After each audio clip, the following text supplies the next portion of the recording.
എല്ലാവർക്കും news first മലയാളത്തിന്റെ പുതിയ വീഡിയോയിലേക്ക് സ്വാഗതം.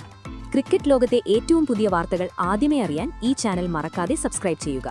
ചെന്നൈയിലെ ചരിത്രമുറങ്ങുന്ന എം.എ. ചിദംബരം സ്റ്റേഡിയത്തിൽ ഇന്നലെ അരങ്ങേറിയ IPL 2026 22ാം പോരാട്ടം കൊൽക്കത്ത നൈറ്റ് റൈഡേഴ്സ് ആരാധകരുടെ ഹൃദയം തകർത്ത ഒരു ദുരന്ത നാടകമായി മാറി.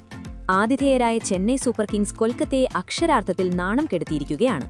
193 റൺസ് എന്ന വിജയലക്ഷ്യം പിന്തുടർന്നിറങ്ങിയ കൊൽക്കത്തൻ പട ചെന്നൈയുടെ സ്പിൻ വലയിൽ, പ്രത്യേകിച്ച് യുവതാരം നൂർ അഹമ്മദിന്റെ മാന്ത്രിക സ്പിന്നിനു മുന്നിൽ ചീട്ടുകൊട്ടാരം പോലെ തകർന്നടിയുകയായിരുന്നു.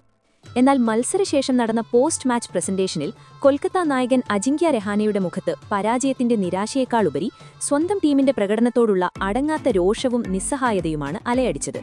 ക്യാമറകൾക്ക് മുന്നിൽ തന്റെ ടീം വരുത്തിയ നാണം കെട്ട പിഴവുകളുടെ ഭാണ്ഡം അഴിച്ചുവെച്ച രഹാനെ കൊൽക്കത്തൻ ഡ്രസ്സിംഗ് റൂമിലെ കറുത്ത സത്യങ്ങൾ ഒന്നൊന്നായി വിളിച്ചു പറഞ്ഞു. ബാറ്റർമാരുടെ പരാജയത്തെയും ബൌളർമാരുടെ ദിശാബോധമില്ലായ്മയെയും നിശിതമായി വിമർശിച്ച അദ്ദേഹം ചെന്നൈ നായകൻ സഞ്ജു സാംസണെയും സ്പിന്നർ നൂർ അഹമ്മദിനെയും വാനോളം പുകഴ്ത്താനും മറന്നില്ല.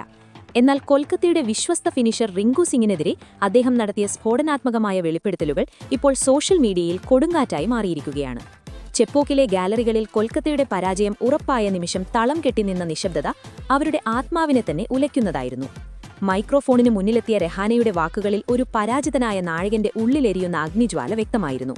തികച്ചും പരുക്കനായ സ്വരത്തിൽ അദ്ദേഹം പറഞ്ഞു തുടങ്ങി, വളരെ സത്യസന്ധമായി പറയുകയാണെങ്കിൽ ഈ ടീമിന്റെ ക്യാപ്റ്റനായി ഇവിടെ നിൽക്കാൻ പോലും എനിക്ക് അങ്ങേയറ്റം ലജ്ജ തോന്നുന്നു.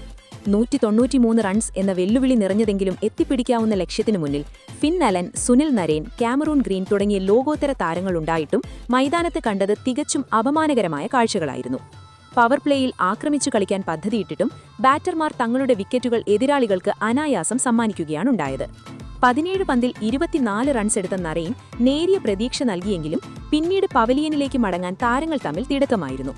അന്താരാഷ്ട്ര തലത്തിൽ കളിക്കുന്ന പരിചയസമ്പന്നരായ താരങ്ങൾ ഒരു സ്പിന്നറുടെ സാധാരണ പന്തുകൾക്ക് മുന്നിൽ യാതൊരു ചെറുത്തുനിൽപ്പുമില്ലാതെ കീഴടങ്ങിയത് സാങ്കേതിക പിഴവല്ല, മറിച്ച് പൂർണ്ണമായ മാനസിക പരാജയമാണെന്ന് രഹാനെ ആഞ്ഞടിച്ചു. ഒരു ബാക്കപ്പ് പ്ലാനുമില്ലാതെ കൊൽക്കത്തയുടെ മുഖമുദ്രയായ പോരാട്ടവീര്യം തീരെയില്ലാതെ കളിച്ചാൽ ശരാശരി ടീമുകളെ പോലും തോൽപ്പിക്കാനാവില്ലെന്ന് അദ്ദേഹത്തിന്റെ വിറയാർന്ന ശബ്ദം ഓർമ്മിപ്പിച്ചു. തുടർന്ന് തന്റെ കോപം ബൌളർമാർക്ക് നേരെ തിരിച്ച അദ്ദേഹം അവർ വരുത്തിയ അക്ഷന്ത്യമായ തെറ്റുകളെ രൂക്ഷമായി വിമർശിച്ചു. തുടക്കത്തിൽ കൃത്യമായ ലൈനിലും ലെങ്തിലും പന്തെറിഞ്ഞ് ഋതുരാജ് ഗെയ്ക്വാദിനെയും സഞ്ജു സാംസണെയും സമ്മർദ്ദത്തിലാക്കാൻ കൊൽക്കത്തൻ ബൌളർമാർക്ക് കഴിഞ്ഞിരുന്നു. ഋതുരാജ് ചില മികച്ച ഷോട്ടുകൾ കളിക്കാൻ ശ്രമിച്ചെങ്കിലും അത് ഫലം കണ്ടിരുന്നില്ല. എന്നാൽ പിന്നീട് ബൌളർമാർ അവർക്ക് സ്വതന്ത്രമായി ഷോട്ട് കളിക്കാൻ പൂർണ്ണ അവസരം ഒരുക്കിക്കൊടുത്തു. 196 റൺസ് ചെന്നൈ നേടിയപ്പോൾ മോശം ബൌളിംഗിലൂടെ 20-25 എക്സ്ട്രാ റൺസാണ് കൊൽക്കത്ത വിട്ടുകൊടുത്തത് എന്നാണ് അദ്ദേഹം വിശ്വസിക്കുന്നത്. 4 ഓവറിൽ 55 റൺസ് വഴങ്ങിയ വൈഭവ് അറോറയുടെയും വെറും 2 ഓവറിൽ 30 റൺസ് വിട്ടുകൊടുത്ത കാമറൂൺ ഗ്രീനിന്റെയും പ്രകടനങ്ങളെ അദ്ദേഹം തുറന്നെതിർത്തു. 11 വൈഡെറിഞ്ഞത് ടീമിന്റെ അച്ചടക്കമില്ലായ്മയെയും സമ്മർദ്ദത്തിൽ തകരുന്ന അവസ്ഥയെയുമാണ് കാണിക്കുന്നത്. ഈ വിമർശനങ്ങൾക്കിടയിലും കായികക്ഷമത കൈവിടാതെ ചെന്നൈ സൂപ്പർ കിങ്സിനെ രഹാനെ പ്രശംസിച്ചു. 48 റൺസ് നേടി മികച്ച തുടക്കം നൽകിയ ക്യാപ്റ്റൻ സഞ്ജു സാംസണിന്റെ നേതൃത്വ പാടവത്തെയും അദ്ദേഹത്തിന്റെ കീഴിൽ ചെന്നൈയുടെ തിരിച്ചുവരവിനെയും രഹാനെ അഭിനന്ദിച്ചു.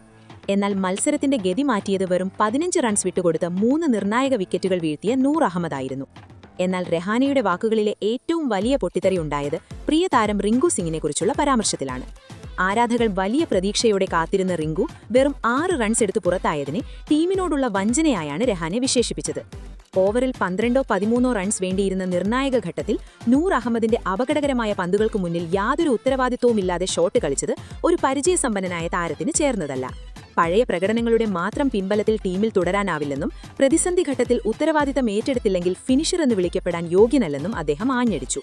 ഡ്രസ്സിംഗ് റൂമിൽ കാര്യങ്ങൾ അത്ര പന്തിയല്ലെന്നും അടുത്ത മത്സരത്തിനു മുമ്പ് കളിക്കാരുടെ മനോഭാവത്തിൽ മാറ്റം വന്നില്ലെങ്കിൽ പ്ലേയിങ് 11-ൽ വലിയ അഴിച്ചുപണികൾ ഉണ്ടാകുമെന്ന ശക്തമായ മുന്നറിയിപ്പ് നൽകിയാണ് രഹാനെ അവസാനിപ്പിച്ചത്. കൊൽക്കത്തയുടെ ഈ നാണം കെട്ട പരാജയത്തിന് യഥാർത്ഥ വില്ലൻ ആരാണ്? റിങ്കു സിംഗിനെതിരെയുള്ള രഹാനെയുടെ പൊട്ടിത്തെറി ശരിയാണോ, അതോ ക്യാപ്റ്റന്റെ തന്ത്രങ്ങളിലെ പിഴവാണോ തോൽവിക്ക് കാരണം?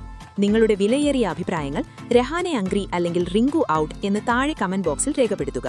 അപ്പോൾ ഇതുപോലത്തെ കൂടുതൽ ക്രിക്കറ്റ് വാർത്തകൾക്കായി ഈ ചാനൽ മറക്കാതെ സബ്സ്ക്രൈബ് ചെയ്യുക.